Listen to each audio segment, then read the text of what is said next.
दोस्तों, इस कहानी की शुरुआत होती है केरल के तिरुवनंतपुरम से, जहां एनआईटी इंस्टीट्यूट में 2012 में 25 साल की एक लड़की रिसर्च स्कॉलर पढ़ने के लिए आती है, जिसका नाम था कुमारी इंदु, जो दिखने में बेहद ही खूबसूरत होने के साथ साथ पढ़ाई में भी बेहद होशियार लड़की थी। अब इंदु इस कॉलेज में पढ़ने के लिए आ जाती है, लेकिन वो इस कॉलेज की नई स्टूडेंट थी, तो कॉलेज में उसके ज्यादा दोस्त नहीं थे। वह उसी इंस्टीट्यूट में अपनी क्लास लगाती और बस अपनी पढ़ाई में मस्त रहती। अब इसी दौरान कुमारी इंदु की मुलाकात होती है इसी इंस्टीट्यूट में एसएसएम के पद पर जॉब कर रहे एक लड़के से, जिसका नाम था सुभाष, जो उम्र में इंदु से थोड़ा बड़ा था। अब दोनों की मुलाकात होती है तो सुभाष इंदु को जानने लगा था और इंदु भी अब किसी प्रोजेक्ट या पढ़ाई के सिलसिले में सुभाष से अक्सर मिलने लगी थी और सुभाष भी इंदु की खूब मदद किया करता था। धीरे धीरे दोनों की मुलाकातें बढ़ती गईं और अब दोनों दोस्त बन जाते हैं और धीरे धीरे दोनों की दोस्ती भी बढ़ने लगती है। अब इंदु और सुभाष अक्सर इस कॉलेज में साथ रहा करते थे, खूब बातें किया करते थे। इंदु को अब कॉलेज में एक अच्छा दोस्त मिल गया था, तो वह अपनी बातें सुभाष से शेयर करने लगी।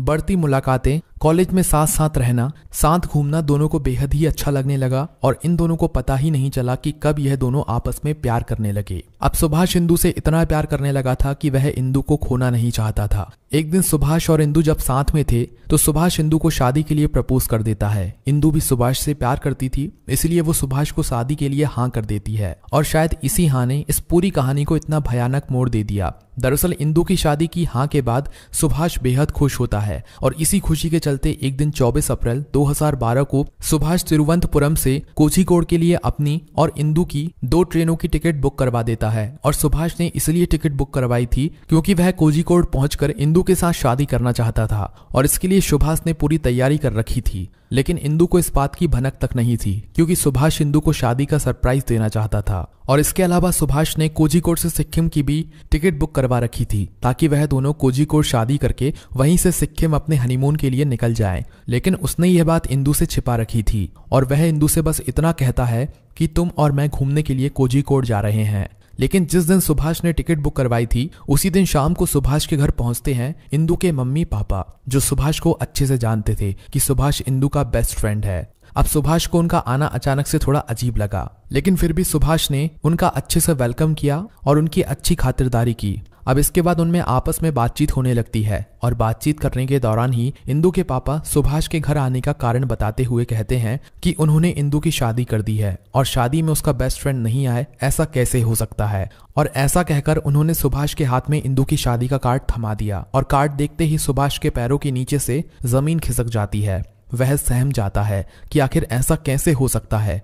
तो अब आगे इंदु के पिता जो बात कहते हैं वो सुभाष के लिए और भी चौंकाने वाली थी। इंदु के पिता आगे कहते हैं कि ये शादी इंदु की मर्जी से की गई है। उन्होंने इंदु से इसके बारे में बात भी की थी तो उसने शादी के लिए हाँ कर दी। अब इतना कहकर इंदु के मम्मी पापा वहां से चले जाते हैं और इस बात की खबर इंदु को नहीं थी कि उसके मम्मी पापा सुभाष को उसकी शादी का कार्ड देने उसके घर आए हैं। शायद अगर इंदु को यह बात पता होती तो वह उन्हें वहां जाने से रोक लेती। अब इधर यह बात सुभाष को अंदर ही अंदर खाए जा रही थी, लेकिन अब भी सुभाष सोचता है कि इंदु के घर वाले कास्ट में ज्यादा विश्वास रखते हैं, तो शायद इंदु ने घर वालों के दबाव में आकर इस शादी के लिए हाँ किया होगा। तो सुभाष इस ट्रिप को कैंसिल नहीं करता है और 25 अप्रैल 2012 को इंदु और सुभाष प्लान के मुताबिक तिरुवनंतपुरम रेलवे स्टेशन पर मिलते हैं और वहां से कोझीकोड के लिए ट्रेन पकड़ते हैं। सुभाष अब अपने सामने की सीट पर बैठी इंदु को बताता है कि तुम्हारे मम्मी पापा तुम्हारी शादी का कार्ड लेकर मेरे घर आए थे। और सुभाष के मुंह से ये बात सुनते ही इंदु के चेहरे की चमक उड़ जाती है कि आखिर ये क्या हो गया। तो अब सुभाष इंदु को अपने प्लान के बारे में बताता है कि उसने उससे शादी करने के लिए तिरुवनंतपुरम से कोझीकोड की टिकट बुक करवाई है और शादी के लिए उसने रजिस्ट्रेशन भी करवा रखा है। और वो आगे कहता है कि मैं तुमसे बेहद प्यार करता हूँ। लेकिन ये बात सुनते ही इंदु कहती है कि ऐसा नहीं हो सकता, उसके घर वाले कभी भी इस बात के लिए राजी नहीं होंगे कि उनकी बेटी की शादी किसी दूसरे कास्ट के लड़के से हो और मैं तुमसे शादी नहीं कर सकती। हमारा सफर सिर्फ दोस्ती और प्यार तक ही था। लेकिन सुभाष उससे शादी की जिद करने लगता है। ये सुनकर इंदु को गुस्सा आ जाता है और वो जोर जोर से चिल्लाने लगती है।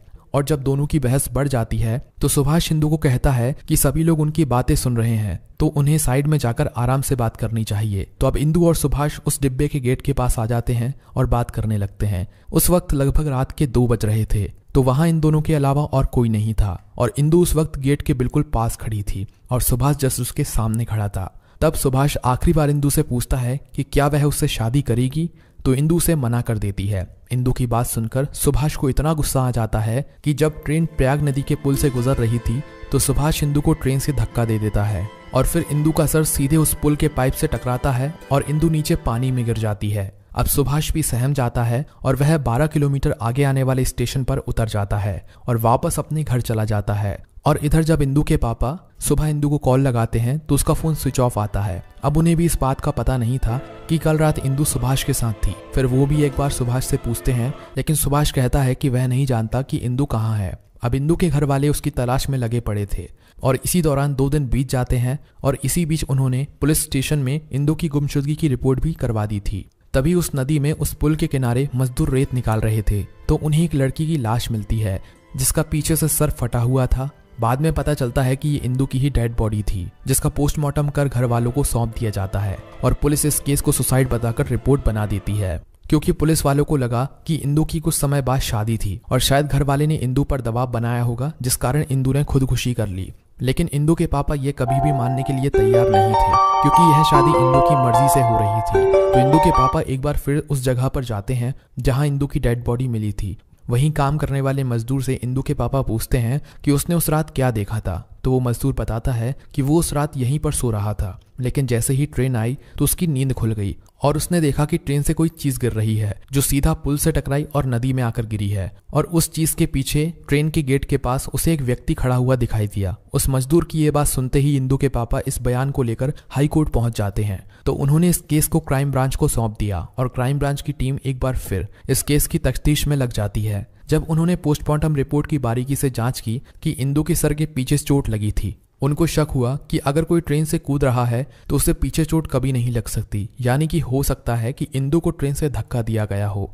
अब क्राइम ब्रांच इस केस की जांच शुरू करती है और ट्रैवल एजेंट तक पहुंच जाती है और उन्हें पता चलता है कि इंदु के साथ सुभाष की भी ट्रेन की टिकट बुक करवाई गई थी। अब तुरंत ही क्राइम ब्रांच की टीम सुभाष के घर पहुंच जाती है, उससे पूछताछ करती है। सुभाष बस इतना कहता है कि वो इंदु के बारे में कुछ नहीं जानता। लेकिन इसके बाद पुलिस वाले जैसे ही सुभाष का लैपटॉप चेक करते हैं तो पुलिस को उसमें सुभाष और इंदु की कुछ प्राइवेट फोटोज मिलती हैं, जिसे देखकर पुलिस वाले सब कुछ समझ जाते हैं और तुरंत ही सुभाष को गिरफ्तार कर लेते हैं। सुभाष रोते हुए उन्हें उस रात हुई पूरी घटना के बारे में बता देता है कि उसने ही उस रात ट्रेन में इंदु को धक्का दिया था क्योंकि इंदु उससे शादी नहीं करना चाहती थी।